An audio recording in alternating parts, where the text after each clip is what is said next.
Hello guys, কেমন আছো সবাই? আশা করছি ভালো আছো। আর আজকে আমি আবারও চলে এসেছি মাছ বাজারে। হ্যাঁ, একদম সকাল সকাল এলাম মাছ বাজারে। প্রথমে এই দিয়েই শুরু করলাম ভিডিওটা। আর এই মাছটা কি সবাই অবশ্যই কমেন্ট করে জানাও, ঠিক আছে? দেখতে অনেকটা ট্যাংরা মাছের মতো, কিন্তু অন্যরকম। আজকের পরিবেশটা দেখো কত সুন্দর, সকালে একদম ফ্রেশ। আর আমি আজকে একাই আছি, সঙ্গে বন্ধু নেই, কারণ হচ্ছে ওর নাইট ডিউটি। আর একা একা থাকলে আমার মনটা একদম খারাপ হয়ে যায়, কারণ বন্ধু বান্ধবের সঙ্গে থাকার মজাটাই আলাদা। আর আমি যেহেতু রুমে একা থাকি, প্রায় অনেকেই জানে, তার জন্য আমার না সবসময় একা একা লাগে, একদমই ভালো লাগে না। তো তার জন্য আমি একটু কিছু না কিছু করে আমার টাইমটা আমি একটু সুন্দরভাবে কাটাতে চাই। তো ভিডিও বানাই তার জন্য। আর এই যে আমার ড্রেসটা চেঞ্জ করে নিলাম, কারণ হচ্ছে এটা আমার রান্না করার জন্য, কারণ রান্না করতে গেলে ড্রেসটা খারাপ হয়ে যায়। আর এই যে দেখতে পাচ্ছ জিনিসপত্র সব পড়ে আছে কালকের থেকে, মানে আমি ডিউটি গেলে জাস্ট এইভাবেই রেখে দিয়ে চলে যাই। রুমে যেহেতু একা আছি, তাই এই নিয়ে কোনো চাপ নেই, কেউ বলারও নেই। আর এখানে দেখতে পাচ্ছ এই যে মাছটা, হ্যাঁ এটাই এনেছি। আর এই মাছটা কে কে দেখেছো আগে অবশ্যই কমেন্ট করে জানাও। অবশ্যই অনেকে দেখেছো, অনেকে হয়তো দেখোনি। নামও অনেকে হয়তো শুনেছো, যেমন পাবদা মাছ। এটা হচ্ছে পাবদা মাছ, ঠিক আছে? তো এই মাছটা জাস্ট এত বড় আর এত সুন্দর, জাস্ট এটাই আমি নিয়ে চলে এসেছি। আর প্রথম দিন খাবো, তাই জন্যে আমি নামও শুনেছিলাম, তাই জন্য আজকে নিয়ে এসেছি। আর এটা দেখতে প্রায় এক বিঘতের থেকেও বড় ছিল। আমি অনেক ভিডিওতে দেখেছি এরকম পাবদা মাছ দিয়ে বিভিন্ন রকম কারি বানিয়েছে। তো তাই আজকে আমিও ভাবলাম আমিও একটু সুন্দর করে রান্না করি। তো একাই খাবো। আর এই পাবদা মাছ এখানে দেখো, অনেকে যারা মাছ কেনে প্রতিদিন, তাদের কাছে মনে হতে পারে যে কত টাকা দাম। তো তাদের জন্যই শুধুমাত্র, সবার জন্য নয়।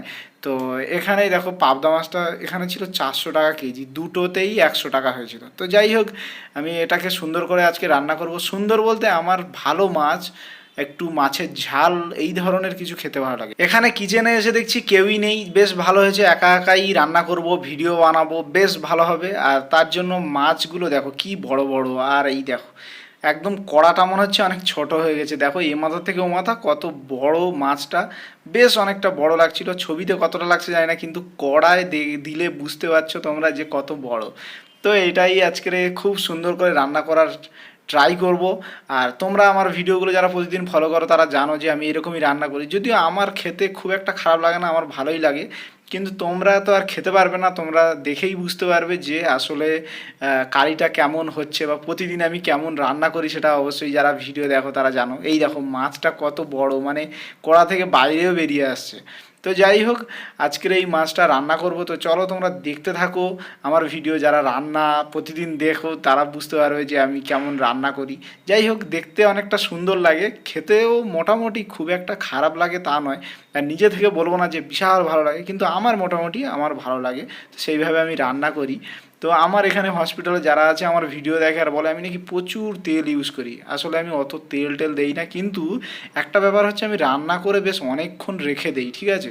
তারপরে খাওয়া দাওয়া করি, তো তখন একটা একটা ওপরে সুন্দর কালার একটা চলে আসে। তো আমার ফেভারিট যেহেতু ঝাল, তাই আমি মাছের ঝাল করলাম। আর এই সব মাছ দিয়ে একটু এরকম ঝাল করলেই সুন্দর লাগে। তার জন্য মাছের ঝাল করে নিয়ে একেবারে চলে এলাম। ও আজকের ছুটি ছিল, তো আজকের বেশ একটু সুন্দর করে খাওয়া দাওয়া করা যাবে। তো তার জন্যে, আর এখন বাজে প্রায় 11:30, মানে আজ আমি সকালবেলা কিছুই খাইনি, তার জন্য একটু সকাল সকাল খেয়ে নেবো। মাছটা জেনে রান্নাও করে নিয়েছি, তো এখন খাওয়া দাওয়া করব।